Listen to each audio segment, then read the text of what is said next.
అందరికీ నమస్తే. మంచిగా ఉన్నారా అనులా?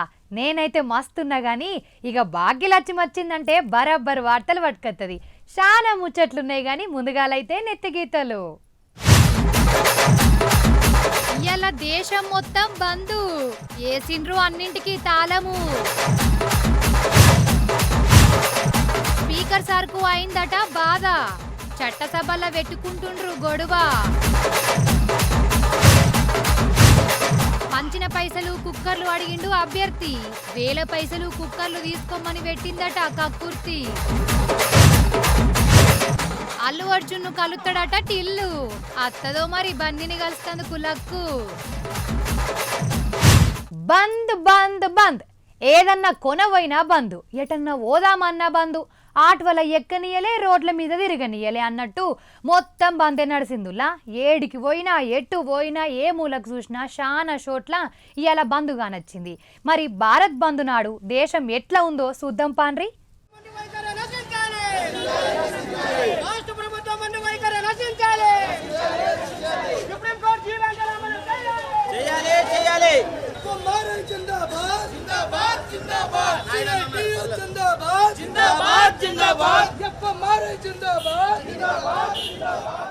ఏడ చూసినా ఇలా భారత్ బందే కనిపించింది. మొత్తం బందే బంధు.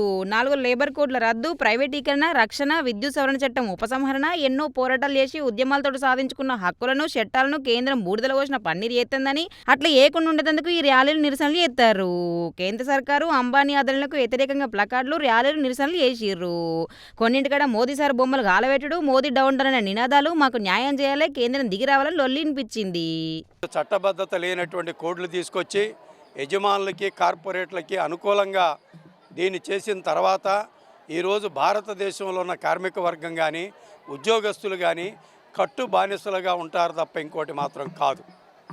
మీరు తీసుకొచ్చినటువంటి వేతనాల కోడ్లో ఎక్కడైనా కానీ కనీస వేతనాలు పెరిగిన ధరలకు అనుగుణంగా ఇవ్వాలి అనేటటువంటి మాట ఉందా? పైగా మీరు కేంద్రంలో 178 రూపాయలు ఒక రోజుకి ఇస్తే చాలు అనండి. ఇది న్యాయమేనా? ఇది దుర్మార్గమైనటువంటి చర్య. మీరు ఈ చర్యల్ని అనుసరిస్తే మేము చూస్తూ ఊరుకోం, ప్రతిఘటన తీవ్రంగా ఉంటుందని హెచ్చరిస్తున్నాం. ఇక హైదరాబాద్లో ఉన్న బాగ్లింగంపల్లి ఆర్టీసీ కళాభవన్ నుంచి ఇందిరా పార్క్, ధర్నా చౌక్ దాకా, హన్మకొండలో ఆర్ట్స్ కాలేజీ నుంచి కలెక్టరేట్ దాకా, జయశంకర్ భూపాలపల్లిలో సింగరేణి కార్మికులు, ఒడిశా, అస్సాం రాష్ట్రాల్లో పూర్తి బంద్, షట్డౌన్ కానొచ్చింది. 600 జిల్లాల్లో సాగింది సమ్మె. ఈరోజు దేశవ్యాప్తంగా స్కీమ్ వర్కర్లు అందరూ 4 లేబర్ కోడ్లు రద్దు చేయాలని, మాకు కనీస వేతనం సుప్రీంకోర్టు ప్రకారం 26,000 ఇవ్వాలనేసి, ప్రభుత్వ రంగ సంస్థలు ప్రైవేటీకరణను ఆపాలనేసి, అంగన్వాడీలు, ఆశా వర్కర్లు, మిడ్ డే మీల్స్, మిగతా ఇతర రంగాల్లో ఉన్న వాళ్ళందరికీ వాళ్ళకి కావాల్సిన ఈఎస్ఐ కానీ కనీస వేతనం అనేది కానీ ప్రభుత్వ ఉద్యోగులుగా గుర్తించాలనేసి ఈరోజు దేశవ్యాప్తంగా మన ప్రధానమంత్రి మోడీ గారు వచ్చిన కాడి నుంచి 2013 కాడి నుంచి మాకు వేతనాలు అనేవి అసలు పెంచలేదండి. ఆశా వర్కర్లకు కానీ, అంగన్వాడీ వర్కర్లకు కానీ, ఏ ఇతర రంగాలకు చెందిన వర్కర్లకు కానీ ఎవరికి కనీస వేతనం అనేది పెంచలేదు. దేశం మొత్తం 30 కోట్ల మంది బంద్లో పాల్గొర్రు. ఇక 2025 జూలైలో సాగిన బంద్ కంటే పెద్దది ఇది. ఆటోలో పోయేటోళ్ళని దింపిర్రు, పైసల కోసం కక్కుర్తి పడి ఎవరిని ఎక్కించుకొని పోతే వాళ్ళని నడిమిటనే ఆపి దిగి మీ ఇట్టమున్నట్టు ఓరి కానీ బండ్లు నడివై ఆటోలు తిరిగాని చెప్పుకొచ్చిర్రు. కార్మికుల ర్యాలీ, ఆటో యూనియన్ల ధర్నాలు, బస్సుల బంద్ అని కూడా దేశం మొత్తం పడింది బంద్. కేంద్ర కార్మిక సంఘాల ఆధ్వర్యంలో ఈరోజు సమ్మె చేయాలని చెప్పి పిలుపునివ్వడం జరిగింది. ఈ సమ్మె దేశవ్యాప్తంగా చాలా విస్తృతంగా జరుగుతుంది. పెద్దాపురం మండలంలో కూడా anganwadi, ASHA, mid day meal, school ఆయాలు, భవన నిర్మాణ కార్మికులు, painting, private electrical workers union, LIC అనేక సంఘాలు ఈరోజు ఈ సమ్మెలో పాల్గొన్నాయి. కేంద్ర ప్రభుత్వం కార్పొరేట్లకి తొత్తులుగా వ్యవహరిస్తూ ఈరోజు పని గంటలని 8 గంటల నుంచి 12 గంటలు చేసింది. 1926లో చేసినటువంటి కనీస వేతన చట్టాన్ని ఈరోజు రద్దు చేసింది. 1948లో చేసినటువంటి పని గంటల చట్టాన్ని రద్దు చేసింది. కార్మికులకు ఉన్నటువంటి 29 చట్టాలని తీసేసి 4 లేబర్ కోడ్లుగా మార్చింది. దీనివల్ల ప్రధానంగా కార్మికులు సంఘం పెట్టుకునే హక్కు, కార్మికులు బేరసారాలు ఆడే హక్కు, కార్మికులు కనీస వేతనాలు పెంచాలనే హక్కు, కార్మికులు మాకు పిఎఫ్ఈఎస్ అమలు చేయండి అని చెప్పి అడిగే హక్కు, మాకు సంక్షేమ పథకాలు అమలు చేయండి అని చెప్పి అడిగే హక్కు కోల్పోయే పరిస్థితి ఏర్పడుతుంది. కంపెనీలో పనిచేసేటోళ్ళు, సర్కారు నౌకర్లు చేసేటోళ్ళు, టీచర్లు, ఆటోలు నడిపేటోళ్ళు ఇట్లా బగ్గ మంది బంద్ను బందే అన్నారు. హోల్సేల్ మార్కెట్లు, సర్కారు ఆఫీసులు, బస్సులు బంద్ పెట్టిర్రు. కేరళ సుతం సమ్మె సైరన్ మోగింది. పశ్చిమ బెంగాల్లో బ్యాంకులను బంద్, 2 తెలుగు రాష్ట్రాలు తప్ప మిగిలిన అన్ని రాష్ట్రాల బంద్ ప్రభావం బగ్గనే కానొచ్చింది. ఆసుపత్రులు, అంబులెన్స్ సేవలు, అత్యవసర సేవలకు తప్ప అన్ని బందే అన్నారు. మహారాష్ట్ర, తమిళనాడు, రాజస్థాన్లో బంద్ ఎట్లుందో తెలియదు మరి ఇప్పటికైతే. మరి ఈ బంద్ ఏవట్టి ఫలితం ఏందో ఎవరు దిగతారో చూడాలి.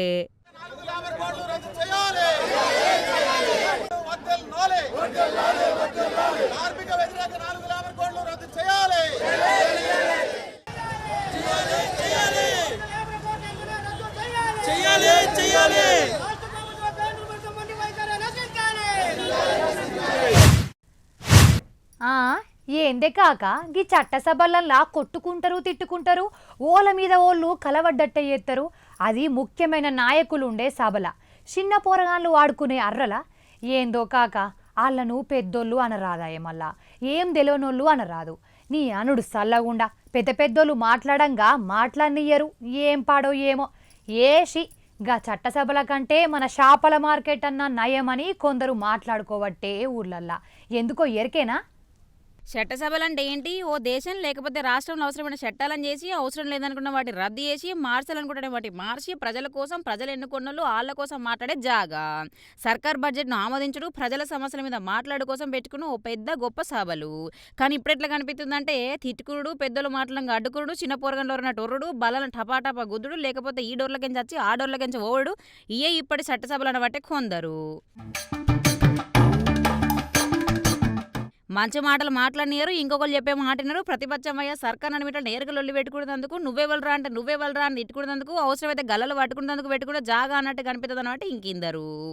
నిన్నటికి నిన్న ఏపీలైన 16వ శాసనసభ 5వ బడ్జెట్ సమావేశాలలో గవర్నర్ మాట్లాడంగా పేపర్లు చింపడు, లొల్లి చేసుడు చూసేందుకు ఇకారం అనిపించింది అంటారు వీటిని టీవీల ముందట కూర్చొని చూసిన జనాలు. మన అందరం బాధ్యత గల ప్రజాప్రతినిధులు. ప్రజలు ఎంతో నమ్మకంతో మనకు ఓటేసి ఇక్కడ పంపించారు. వేలాది మంది పోటీ పెడితే కేవలం 175 మందిమే ఇక్కడ కూర్చుని అరుదైన గౌరవం మనకు దక్కింది. మనం ఏ పని చేస్తున్నా, సభలో ఉన్న, సభ వెలుపల ఉన్న ఈ విషయం గుర్తుంచుకోవాలి. సభా గౌరవాన్ని పెంచకపోతే పర్వాలేదు, కానీ దిగజార్చే హక్కు మాత్రం మనకు లేదు. ఇక దీని మీద పాపం స్పీకర్ సార్ మస్తు బాధపడ్డాడు. చదువుకునే పిల్లగాళ్ళని చట్టసభలు అంటే ఏంటి, మనం దేనికోసం ఇక్కడ కూర్చున్నాం, ఎందుకు ఇవన్నీ మాట్లాడుతున్నామని పిల్లగాళ్ళకి తెలవాలని, వాళ్ళని రమ్మని నేరుగా చూడమని చెప్తున్నాం. బళ్ళకు కాలేజీలకు రాండ్రి, వచ్చి డైరెక్ట్గా చూడరని మెసేజ్లు పెడితే అత్తమని 200 కాలేజీల కంటే ఎక్కువ అన్నారు. వాళ్ళ అత్త ఏం నేర్చుకుంటారో మీరు చేసే ఈ పనులను చూసి మస్తు బాధపడ్డాడు AP speaker Ayyanna Patrudu sir. మా అధికారులు చెప్పారు, ఇప్పటికే 200 పైగా విద్యా సంస్థల నుంచి 200 కాలేజీల నుంచి మనకి మెసేజ్ వచ్చింది, మా పిల్లలు తీసుకొస్తామండి, మాకు అవకాశం ఇవ్వండి అని. అయితే ఈ అసెంబ్లీ టైంలో అందరికీ రోజుకు ఒక స్ఫూర్తి ఇస్తున్నాం. వాళ్ళు కూడా అసెంబ్లీ ఏంటి అన్న అవగాహన వస్తున్న ఉద్దేశంతో. మీకు తెలుసు, ఒక సదుద్దేశం ఏంటంటే విద్యార్థులకు రాజకీయాలన్నా, చట్టసభలన్నా, ప్రజాప్రతినిధులన్నా సానుకూల అభిప్రాయం కలగాలన్న ఉద్దేశంతో వారిని ఆహ్వానించాను. కానీ మనం చేస్తున్నది ఏమిటి? గవర్నర్ గారి ప్రసంగాన్ని నినాదాలతో అడ్డుకొని కాగితాలు చింపి వెదజల్లని సభ్యుల ప్రవర్తన చూసి ఆ విద్యార్థులు ఏం నేర్చుకుంటారు? ఇది సూటిగా మనం మాట్లాడాల్సిన అవసరం ఉంది. మన గురించి వారు ఏమనుకుంటారు? ఈ ఆలోచన నన్ను కలచివేసింది. మన అందరం కూడా ఆత్మహత్య చేసుకోవాల్సిన అవసరం ఉంది. ఆ పసిపిల్లల మనసులో చట్టసభలు అంటే చులకడ భావం ఒక్కసారి ఏర్పడితే దాన్ని తొలగించలేము. అంచేత రాబోయే రోజుల్లో మన గురించి మాట్లాడట్లేదు నేను. దీని కారకులు ఎవరో వాళ్ళందరూ కూడా ఆత్మ విమర్శ చేసుకోవాల్సిన అవసరం ఉందని చెప్పి ఈ శబ్దాలు వాళ్ళందరికీ. వేల మంది పోటీ పడితే ఉత్త 175 మందికి అవకాశం వస్తుంది ఏపీలా. అసొంటది గవర్నర్ మాట్లాడంగా నినాదాలు చేసుడు, కాగితాలు జింపేసుడు ఏంది? ఈ చూసి పిల్లగాని లేని నేర్చుకుంటారని బాధపడ్డాడు సారు. ఏపీ చట్టసభనే కాదు, ఏ రాష్ట్ర చట్టసభలు జరిగినా ఆఖరికి లోక్సభలు చూద్దాం గంతే. కొందరు లొల్లి అయితే మైకులు కడిగేసే వరకు వస్తుంది కథ. కొన్ని పార్ల పెద్ద పెద్దలు చూద్దాం గిట్ల చేస్తారని బట్టే ముచ్చటరికైన జనాలు. అందాల పోటీలంటే మస్తుగా ముస్తాబైతారు. పోటీలకు నిలిసినటోళ్ళు కదా మరళ్ళు. అబ్బా జరంతల మిస్ అయినా కానీ నేను సుతం పోయేదాన్నుల్లా. నిన్న కొలువు ఉండుతోని మర్చిపోయినా, లేకపోతే నేను సుతం ఆడికి పోయేదాన్ని. పక్కా మనమే మిస్ అవుదుము, అక్కడ మిస్ ఇండియా అవుదుము. కానీ మిస్ అయితే పోనీగా పోన్ తెయ్యుండ్రే, అంతని ద్రాక్ష ఎప్పుడు పుల్లగానే కానీ మనమైతే నిన్నగాడ ఎట్లా జరిగిందో అట్లా చూసద్దాం పాన్రి. విశాఖల అశీల మెట్టతాన ఉన్న కేఏపాల్ ఫంక్షన్ హాల్ తాన అయింది గీ ఫ్యాషన్ షో. చిన్న చిన్న ఆడపిల్లలు మొగోళ్ళు లేడీస్ వచ్చిండ్రు, అందాల పోటీలో పాల్గొన్నారు. మిస్ ఆంధ్ర, మిస్ తెలంగాణ, మళ్ళా miss Andhra Telangana kids fashion show సుతం అయింది.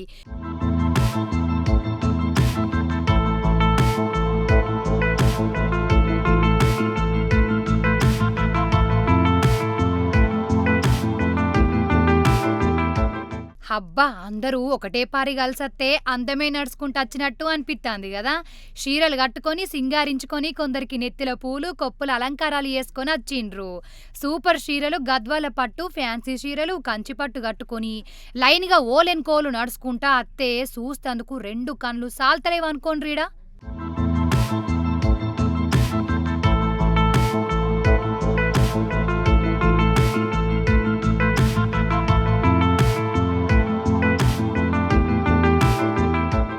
అబ్బో బుడ్డ బుడ్డ పిల్లగాండ్రు సుతం పోటీల నెగ్గెతందుకు గమ్మత్తు డ్రెస్సులు, ఫ్రాకులేసుకొని వచ్చి అందరి ముందు భయం లేకుండా మంచిగా నడిచి అందరికీ ముద్దులు పెట్టిపోయిండ్రు.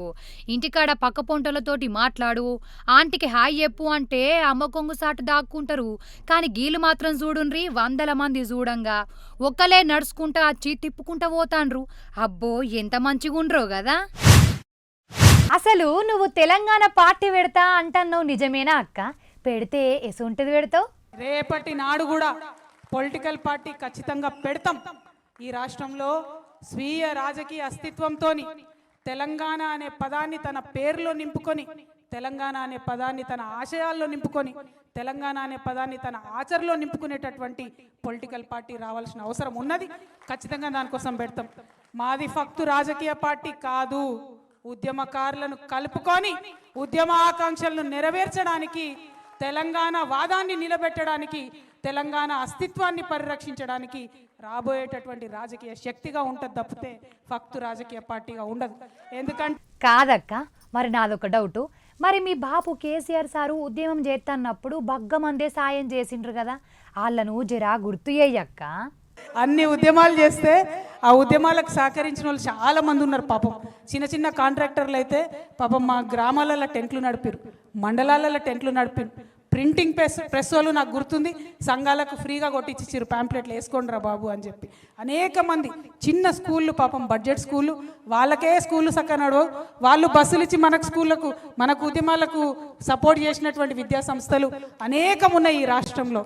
కానీ మరి తెలంగాణకు ఇంత కట్టపడ్డోళ్లకు తెలంగాణ రాష్ట్రం వచ్చినాక వీళ్ళందరికీ ఏమన్నా జరిగిందా అక్క? తెలంగాణ రాష్ట్రం వచ్చిన తర్వాత ఆ విద్యా సంస్థలకు ఏమి జరగలే. ఆ తెలంగాణ ప్రింటింగ్ ప్రెస్ వాళ్ళు అయితే సెక్రటేరియట్ చుట్టూ తిరిగి తిరిగి తిరిగి చల్లబడ్డారు తప్పితే వాళ్ళకేం జరగలే. చిన్న చిన్న కాంట్రాక్టర్లు తెలంగాణలో ఉన్న వాళ్ళకు లాభం జరగలే. కానీ మెగా కృష్ణారెడ్డికి మాత్రం మంచిగా అపర కుబేరుడిగా 40వ స్థానంలో వచ్చింది. మరి దీని మీద కేసీఆర్ సార్ మీద ఎవరికి కోపం లేదా? కేసీఆర్ గారి మీద ఎవరికి నిజంగా కోపం లేదు. ఆయన ఉద్యమంలో కష్టపడ్డాడు, పనిచేసిండు. మొదటిసారి అధికారం ఇచ్చిర్రు ప్రజలు, ఎవరిని కాదని ఇచ్చిండ్రు. ఆనాడు కొట్లాడినాం మనందరం, మనకు ఒక రాజకీయ పార్టీ ఉండాలని 63 మందితో అధికారం ఇచ్చినాం. ఇచ్చిన తెల్లారు ఏమైంది? అన్ని పార్టీలు ఇళ్ళకే విలీనమైంది. అసలు తెలంగాణలో మనస్తత్వం ఏమంటావక్క నువ్వు? అహంకారం అనేటటువంటిది, ఆ యొక్క సహనశీలత లేకపోవడం అనేటటువంటిది కరెక్ట్ కాదు. తెలంగాణ వాళ్ళకు ఉండే గుణమే అది. మనకుండే గుణమే మంచితనం, మనకుండే గుణమే కలుపుగోలుతనం, మనకుండే గుణమే బోలాతనం.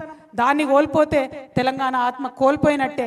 రేపు రాబోయే రాజకీయ శక్తికి అవన్నీ నింపుకొని ఉంటుందని చెప్పి మీ అందరికి కూడా నేను ఈ సందర్భంగా తెలియజేస్తా ఉన్నాను. మరి వీళ్ళందరూ తెలంగాణలు కాదా అక్క?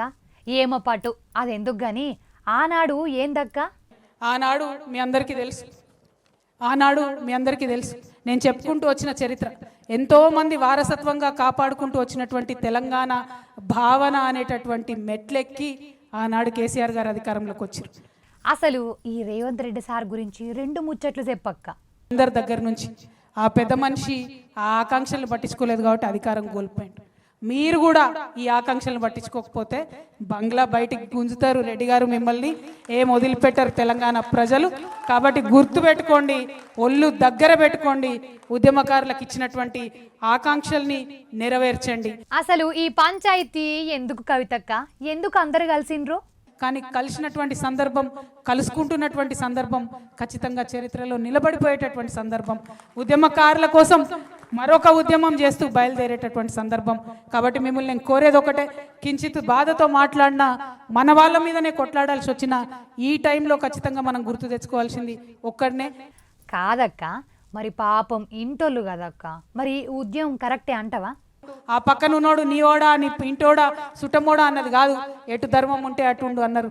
ఇవాళ ధర్మం ఉద్యమకారుల పక్షాన ఉన్నది, ఇవాళ ధర్మం అమరవీరుల కుటుంబాన పక్షాల ఉన్నది. కాబట్టి వారి పక్షాన నిలబడి ఖచ్చితంగా పిడికిలెత్తి పోరాటం చేస్తామని తెలియజేస్తూ మీ అందరి దగ్గర కూడా సెలవు తీసుకుంటా ఉన్నాను. Thank you. జై తెలంగాణ. మరి బాపు పార్టీలో ఉన్నప్పుడు గా పార్టీ గురించి మస్తు గొప్పలు చెప్పితిరి, అదంతా డొల్లేనా అక్క? ఏందో గాని ఇప్పుడన్నా మంచి పార్టీ పెడతాం అంటాండ్రు కదా, చూద్దాం మరి ఇది ఎట్లుంటుందో. ఓటుకు నోటు, చీరలు వంచిండ్రు, పైసలు ఇచ్చిండ్రు, ఇంటికి వేలకు వేల రూపాయలు వంచిండ్రు, కాళ్ళు మొక్కిండ్రు, కడపల కాడ గిఫ్ట్లు పెట్టిండ్రు. ఈ అన్నీ చెప్తే మస్తున్నాయి, గట్ల చేస్తారా? తప్పు కదా, పైసలు వంచుడు తప్పే, తీసుకున్నాడు తప్పే, ఇది ఎట్లా నడుతుంది అంటారు కదా. కానీ నిజంగా మస్తు జాగాల్లా ఇదే నడుతుంది. అది బెడిసి కొడితే ఎట్లా ఉంటుందో ఎరికేనా? ఇగ్గో గిట్లుంటది. ఓట్లన్నారు, కుక్కర్లు చూపిస్తాండ్రు, ఏందిది అనుకుంటుండ్రా? రండి బాబు రండి, అగ్గో ధరలనే కుక్కర్లు అని రోడ్డు మీద పెట్టి అమ్ముతున్నట్టు ఉండ్రు. ఎంతనో ఏడనో చెప్తే మేం సుతం పోయి కొనుక్కొచ్చుకుంటాంగా అనుకుంటుండ్రా? అస్సలు కాదు, ఓలు వంచిన కుక్కర్లు అవన్నీ ఓట్ల కోసం వంచిండ్రట.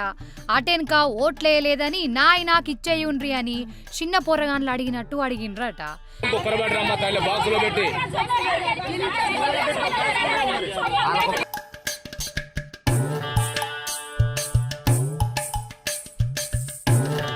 భద్రాద్రి కొత్తగూడెం జిల్లా అశ్వరావుపేట మున్సిపాలిటీలా 10వ వార్డుల కాంగ్రెస్ క్యాండిడేట్ చేసిండు గిదంతా. మున్సిపాలిటీ ఎన్నికల్లో నిలుసున్న ఒక ఆయన కుక్కర్లు పైసలు వంచిండట. నాకు ఓట్లేయలే, నాకు ఇయ్యుండ్రి, లేకపోతే మంచిగా ఉండదని గరమైండట. అందుకే అన్ని రోడ్డు మీదకు తీసుకొచ్చి పారేసిండ్రు. పటు నీకు ఎవలియన్రు, ఎవరు అడిగమన్రు అని మస్తు గరమైండ్రు ఆడోళ్ళంతా. కౌంటింగ్ కాలేదు, ఎవరు గెలిచిండ్రో తెలియలేదు. మరికి కుక్కర్లు ఇచ్చేయుండ్రి, పైసలు ఇయ్యుండ్రి అని ఎందుకు అడిగిండ్రో సమజైతలేదట ఓటర్లకు.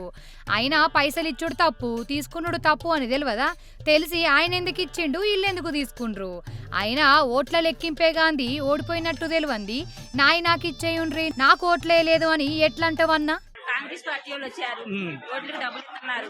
బాగా ఒక మంచి 2500 అట్లా మాకు నలుగురికి 10,000 ఇచ్చారు. సాయంత్రం పూట కుక్కర్లు ఇచ్చారు. అది తీసుకొచ్చి మా గుమ్మంగాడ తీసుకొచ్చి మా లానికి వచ్చి ఇస్తేనే మేము తీసుకున్నాం. మేమంతగా మేము వెళ్ళి బండి కాడికి వెళ్ళి తెచ్చుకోలేదు. ఇప్పుడేమో మేము రోడ్డు మా మనుషులకు పెట్టినప్పుడు మా మనిషి తీసుకుంటున్నాం, వేరే ఓట్లు అడిగేస్తాం మేము. ఇప్పుడు ఎవరు వచ్చారో తెలియదు మాకైతే. ఇప్పుడు మా డబ్బులు మాకు ఇచ్చేయండి, మా కుక్కర్లు మాకు ఇచ్చేయండి అంటున్నారు. ఎవరన్నారు? కాంగ్రెస్ పార్టీ వాళ్ళు అంటున్నారు. అది ఎవరు? జనం కూడా గొడవ పెట్టుకున్నారు.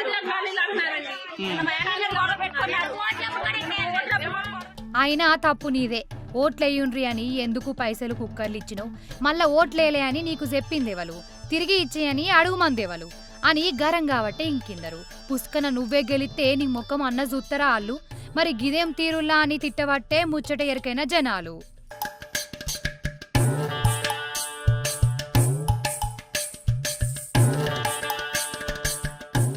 మా ఇండ్లు ఊల్సిండ్రు, మా ఆకిలిని పాడు ఏత్తాండ్రని పోలీస్ స్టేషన్ల చుట్టూ తిరుగుతారు.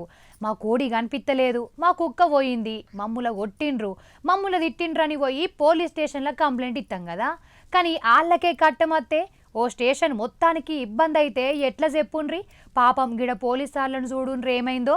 అయ్యో, గియేమిండ్లు మొత్తం ఖరాబై కూలిపోయేతందుకు రెడీగున్నట్టున్నాయి కదా. ఆయన తాన్లేవలన్న ఉంటాన్రా ఏంది? పుసుక్కున ఉన్న సుతం ఏ రాత్రో కూలి ఉన్నోళ్ళు పైలోకాలకు పోతారు కదా. అద్దాలు వలిగినాయి, పిచ్చి చెట్లు వెరిగినాయి, గడ్డి మొలిసింది, మెద్దె నెర్రగొట్టింది, పెచ్చులు రాలుతన్నట్టయినాయి, నడిసేతందుకు తొవ్వగానత్తలేదు. సూత్తే దయ్యాల కొంప లెక్కనే ఉందనుకుంటాన్రా. ఆగుండ్రాగుండ్రి, గిడ పోలీస్ జీబుంది.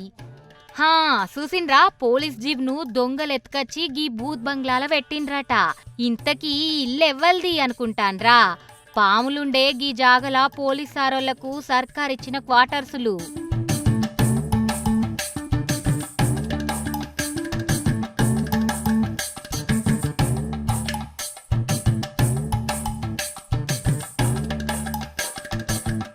నెల్లూరు జిల్లా విజయమూర్లో ఉన్నాయి గీ ఇండ్లు. గీ తీర్లైన ఇండ్లను ఇడిసిపెట్టి రెంట్ ఇండ్లల్లో ఉంటాండ్రట. స్టేషన్ కొలువు వేద్దామంటే సర్కారు ఇచ్చిన ఇండ్లల్లా ఉండేటట్టే లేదు.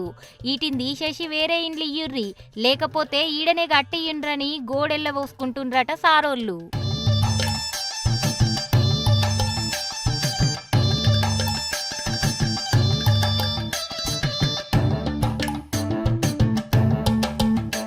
పోలీస్ స్టేషన్ల సుతం 27 మంది ఉండాలి గాని 12 మందే ఉండ్రట. ఇంకా 8 మంది కానిస్టేబుళ్ళు, 6 మంది హెడ్ కానిస్టేబుళ్ళు కావన్నట. గా ఖరాబైన జీబే ఉంది గాని మంచి జీబు ఒక్కటి సుతం లేదట. మరి నేరాలు ఎట్లా కట్టడి చేయాలి, దొంగల్ని ఎట్లా పట్టుకోవాలి? ఓకెళ్ళి పోతే ఇంకోకెళ్ళి పోయేతందుకు పోలీసోళ్ళే ఉంటలేరు. అందరు బయటకు పోతే స్టేషన్లుండేతందుకు ఎవ్వరు ఉంటలేరు అంటాండ్రు గీ మండలం జనాలు. రాత్రిపూట గస్తీ చేసేతందుకు బండే లేదు, అదన్న తెప్పియాలని కోరుతాండ్రట ప్రజలు.